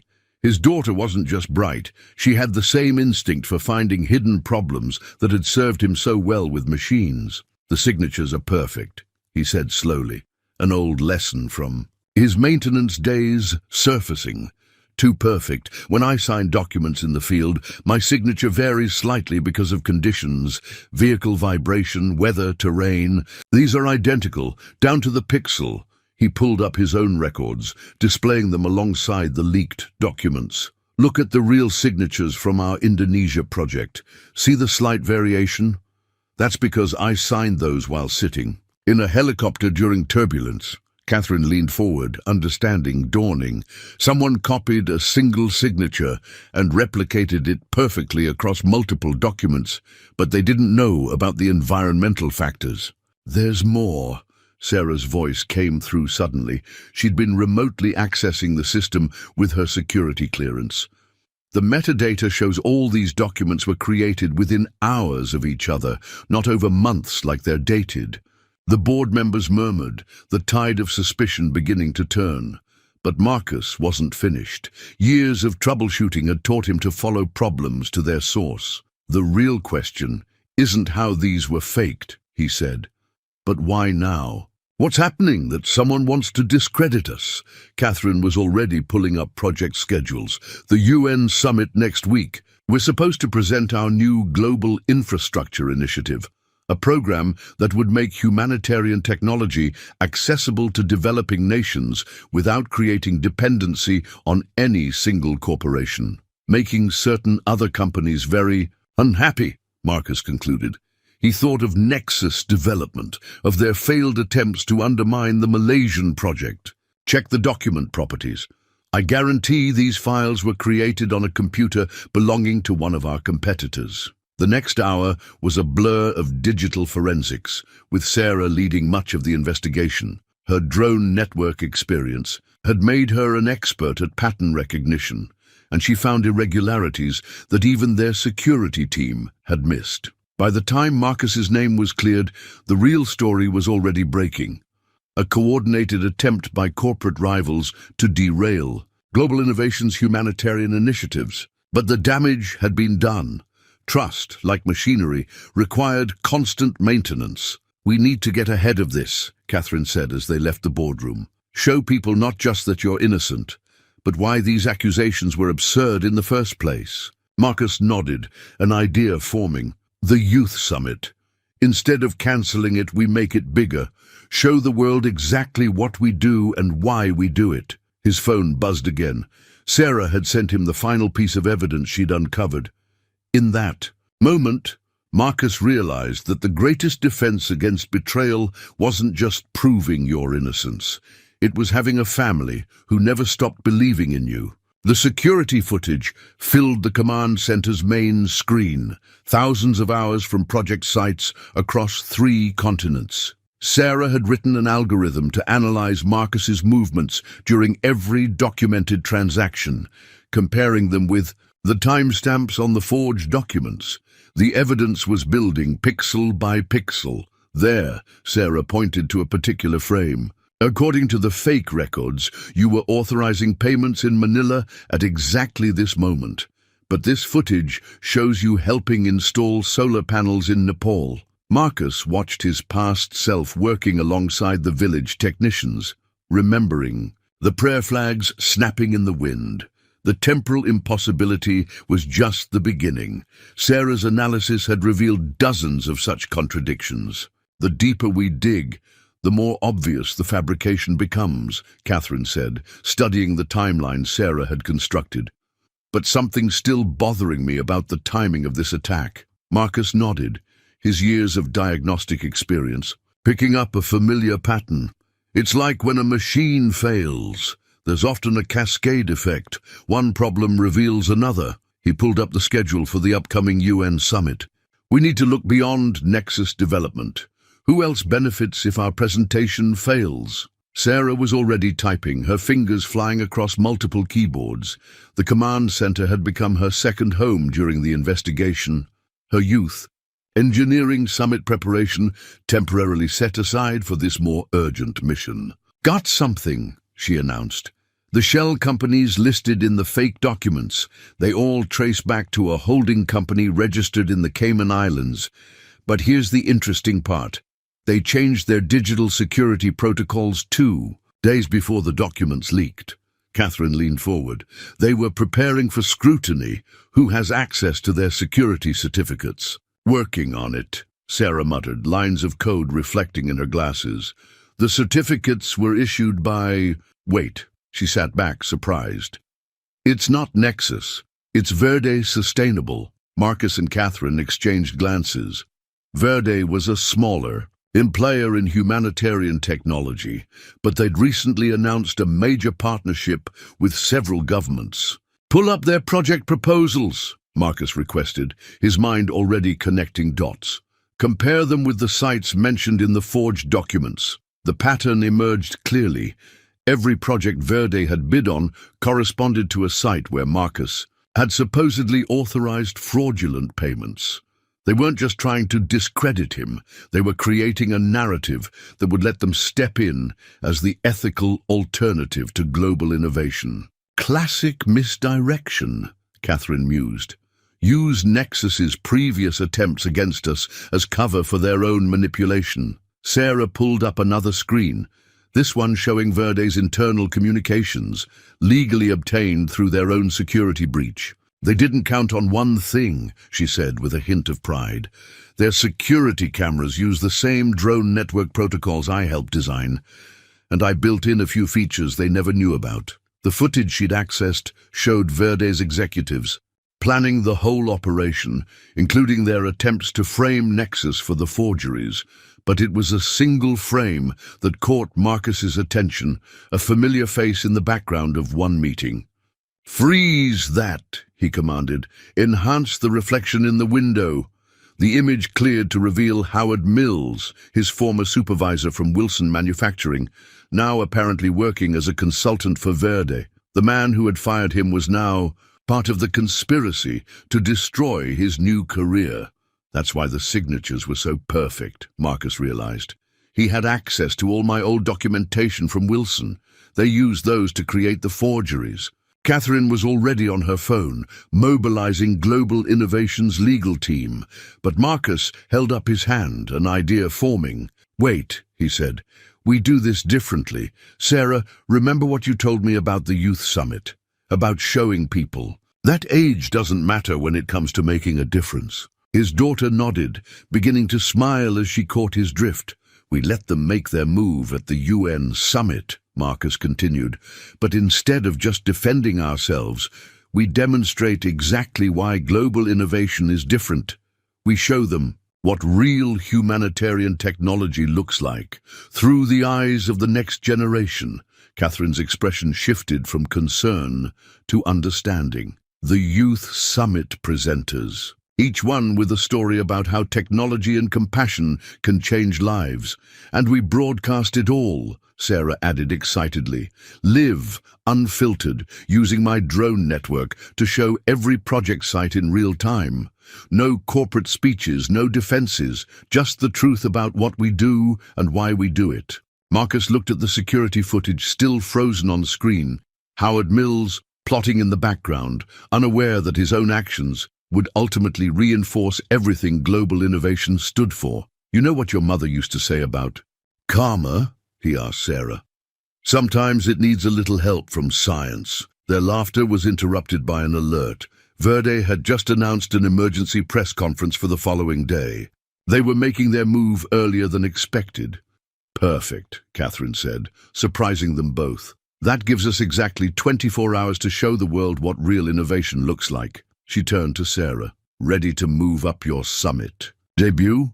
Sarah glanced at her father, seeing in his proud smile all the confirmation she needed. "They tried to use technology to tear us down," she said, turning back to her keyboards.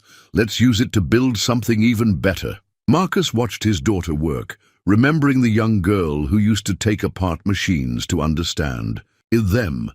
Now she was taking apart a conspiracy with the same methodical precision, proving that the next generation wasn't just inheriting their world, they were already making it better. The press release was ready, but this time it wasn't coming from Global Innovation's corporate communications team. Sarah sat at her workstation, surrounded by dozens of young engineers from around the world who had arrived early for the summit. Each one had a story about how Marcus's work had inspired them, and now they were about to tell those stories to the world.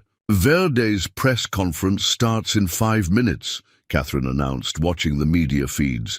They're broadcasting from their headquarters. Marcus nodded, remembering another corporate boardroom, another moment when his career had seemed to hang in the balance. But this time was different.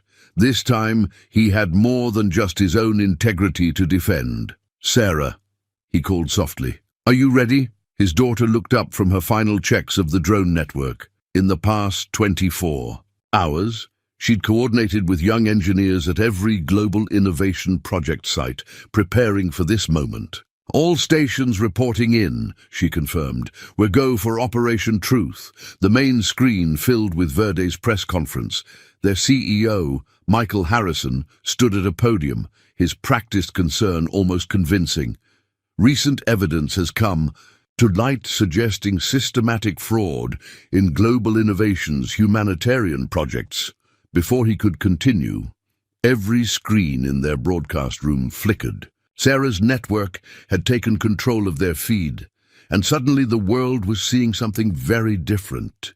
Split screens showed dozens of global innovation project sites, schools in Nepal, solar arrays in the Philippines, water treatment plants in Indonesia. At each location, young engineers stood ready to tell their stories. But it was the central feed that caught everyone's attention. Sarah, standing in the command center, her poise remarkable for her 15 years. "My name is Sarah Peterson," she began, her voice clear and strong. "My father is Marcus Peterson, the man you're trying to discredit. But before you listen to corporate accusations, I'd like you to meet some people." The screen shifted to show a young girl in Nepal, standing in front of a school powered by Global Innovations solar technology. 2 years ago, I couldn't study. After sunset, she said in clear English. Now I'm learning computer programming, and Mr. Peterson taught my father how to maintain our power systems. Another screen, a teenage boy in the Philippines, working with one of Sarah's drones. When the storm came, their technology saved our village. Now I'm helping design early warning systems for other communities. Screen after screen, young voices testified to the real impact of global innovations work. Sarah's drone network provided live unedited footage of every project site mentioned in Verde's forged documents, showing the truth of what had been built and maintained. But Sarah wasn't finished. "And now," she said, "I'd like to show you something about truth and technology." With a few keystrokes, she displayed the security footage from Verde's offices, showing the conspiracy unfolding in their own boardroom. The footage was damning, but it was Howard Mills's face that caught the media's attention. The man who had fired Marcus for helping Catherine was now exposed as part of the plot to destroy him. "Mr. Mills," Sarah addressed the camera directly, "you fired my father for choosing compassion over quotas. Today, we're choosing truth over deception. And we're doing it the way Dad taught me, by fixing things, not breaking them." Catherine stepped forward then, her authority adding weight to the moment. "Global innovation exists to solve problems, not create them. So instead of holding a press conference to defend ourselves, we're launching something else today." The screens shifted again, showing young engineers from around the world. "Welcome to the Global Youth Engineering Initiative," Sarah announced, "a program that will provide training, resources, and opportunities to young innovators everywhere. Because the future of humanitarian technology shouldn't be about corporate competition. It should be about human cooperation." The media feeds exploded with reactions. Verde's press conference had dissolved into chaos, their carefully planned attack overwhelmed by the genuine voices of those they'd claimed to want to help. Marcus watched it all from the back of the command center, his heart full of pride. The prayer flag from Nepal hung above Sarah's workstation, its colors bright under the screens, showing truth triumphant over deception. His phone buzzed. A message from one of the board members. "We never doubted you, Marcus, but we never expected. And this, your daughter hasn't just cleared your name, she's shown us the future." Catherine joined him, watching Sarah coordinate with her global network of young engineers. "You know what this means?" she asked softly. "The Youth Summit isn't just an event anymore, it's a movement." Marcus nodded, thinking of assembly lines and maintenance reports, of helicopter rescues and solar installations, of all the paths that had led to this moment. "Sometimes," he said, "the best way to fix something is to let the next generation show you how." Above them, Sarah's voice continued to guide the world through a new vision of humanitarian technology, one where age didn't matter, where compassion met innovation, and where truth was more powerful than any corporate agenda. The project map spanned an entire wall of Marcus's office, its digital pins marking global innovation sites pulsing with activity. Each point represented not just a humanitarian project, but a hub for the new Youth Engineering Initiative. In the 6 months since Verdi's failed attack, their work had evolved into something even Catherine hadn't imagined. "MIT's offering Sarah early admission," Catherine announced, entering with her usual quiet grace. "Full scholarship plus research funding for her drone network innovations. They want her to lead a student team developing humanitarian technology applications." Marcus smiled, remembering Sarah's face when she'd opened the acceptance letter. "She wants to defer for a year," he said. "Feels there's more to learn in the field first." Catherine nodded, unsurprised. Like father, like daughter. "Speaking of which," she gestured to the project map. "The UN's approved our expanded initiative. We're getting requests from 40 new countries for youth engineering programs." The map shifted, highlighting potential new sites in Africa, South America, and Asia. Each location represented communities eager to combine traditional knowledge with next-generation innovation, but it was the small notation beside each pin that made Marcus proud. "Local youth lead," followed by a name and age. "Remember when you worried about Sarah getting too much attention?" Catherine asked, zooming in on their Thailand site, where a 16-year-old girl was leading the development of an AI-powered crop management system. "Now, look at what she's inspired." Marcus touched a point on the map, their original project. In Nepal, the prayer flag still hung in his office, but now it was joined by dozens of similar tokens from around the world, each representing a community transformed by the combination of technology and compassion. "It's not just about building things anymore," he mused. "We're building people, leaders." His tablet chimed with an incoming video call from Sarah. She was in the Philippines, working with local youth to expand the drone early warning system she'd helped create during the dam crisis. "Dad!" Her excited face filled the screen. "You have to see this. Remember Ramon's daughter Maria? She's modified the drone software to track fishing boat patterns. They're using it to protect coral reefs and optimize sustainable fishing zones." The camera panned to show a young girl confidently directing a swarm of drones from a simple control station. Marcus recognized the same focus he'd seen in Sarah when she first started taking apart machines. "That's not all," Sarah continued, her enthusiasm infectious. "We're linking similar projects in coastal communities across Southeast Asia.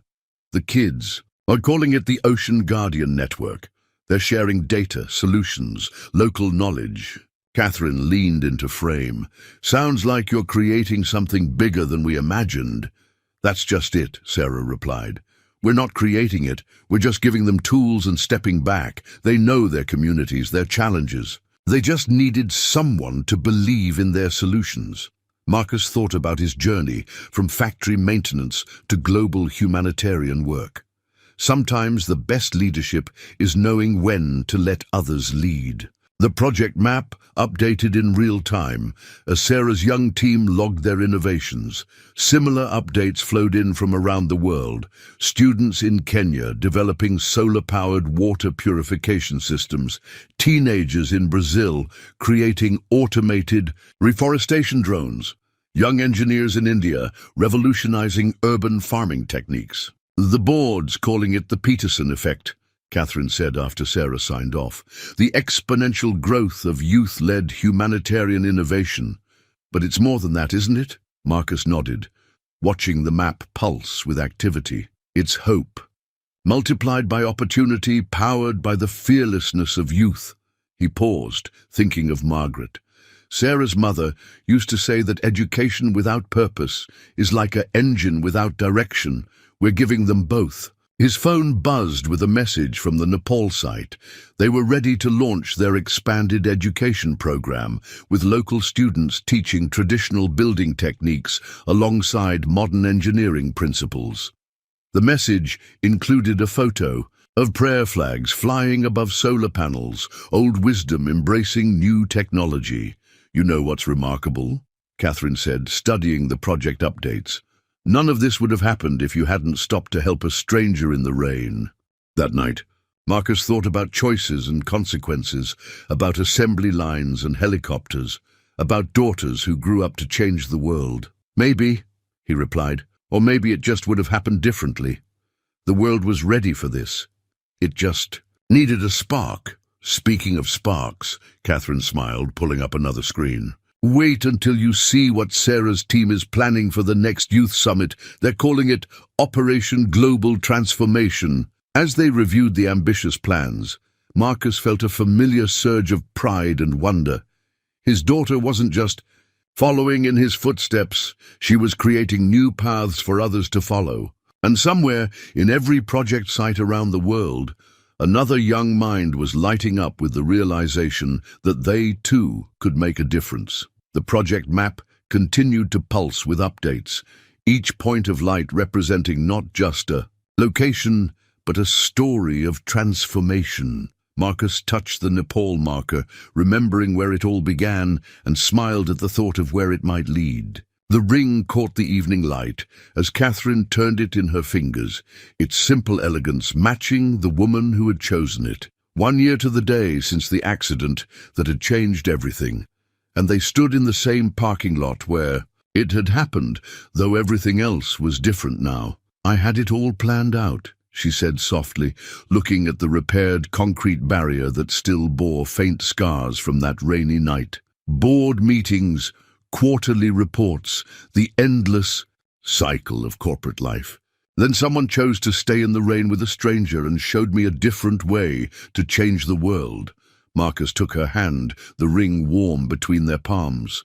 Behind them, Sarah was directing the setup for tomorrow's ceremony, the official launch of the Global Youth Engineering Academy, which would occupy the renovated Wilson Manufacturing Building. The factory that had once fired Marcus for showing compassion would now teach thousands of young people to combine technical skills with humanitarian purpose. Life has a way of coming full circle, Marcus said, watching his daughter coordinate with teams of young engineers from around the world. Sarah had finally accepted MIT's offer, but only after ensuring that her drone network would continue expanding under the guidance of the next generation of leaders she'd helped train. The sound of helicopter rotors drew their attention skyward. A formation of aircraft approached, but these weren't the corporate black helicopters from a year ago. Each one bore the logos of different youth engineering teams from across the globe, coming together for tomorrow's celebration. Did you ever imagine this? Catherine asked, gesturing at the transformation around them. When you ran out here that night? Marcus shook his head, remembering the simple maintenance technician he'd been, the man who thought his world had ended when he lost his job. I just knew I couldn't walk away. Some choices make themselves. Sarah jogged over to them, her tablet displaying updates from project sites worldwide. Mom would love this, she said, looking around at the bustling activity, especially the odd part about turning your old factory into a school. Marcus touched the ring in Catherine's hand, thinking of Margaret, of choices and changes, of endings that became beginnings. She always said everything happens for a reason. I think she would have seen this coming before any of us. Speaking of seeing things coming, Catherine smiled, your daughter has an announcement. Sarah's eyes sparkled with familiar determination. I've been working with the teams in Nepal and Thailand. We're developing a new kind of educational program, combining traditional wisdom with advanced technology, teaching kids not just how to build things, but how to build them in harmony with their environment and culture. Marcus recognized the passion in her voice. It was the same tone Margaret had used when speaking about her dreams for their daughters. Future, the Peterson legacy? He asked, remembering the name the media had given their family's impact on humanitarian innovation. Actually, Sarah grinned, we're calling it the Full Circle Initiative, because every end is just a new beginning, right? Catherine slipped the ring onto her finger, its simple band representing not just their union, but the joining of different worlds. Corporate power and humanitarian purpose, technical expertise and compassionate action, past wisdom and future, innovation. Above them, the helicopters landed one by one, bringing young leaders from every corner of the globe. Tomorrow, they would officially open the Academy's doors, launching a new chapter in their ongoing story. But for now, in the quiet of the evening, 3 people stood where it all began, watching the sun set on one chapter of their lives and rise on another. Ready for what comes next? Catherine asked, squeezing Marcus's hand. He looked at his daughter, who had grown from a curious child into a leader of a global movement. He looked at Catherine, who had transformed from a corporate CEO into a pioneer of humanitarian innovation. And he looked within himself, seeing not the maintenance technician he had been, but the man he had become. You know what? He smiled, feeling Margaret's presence in the gentle evening breeze. I think we all are.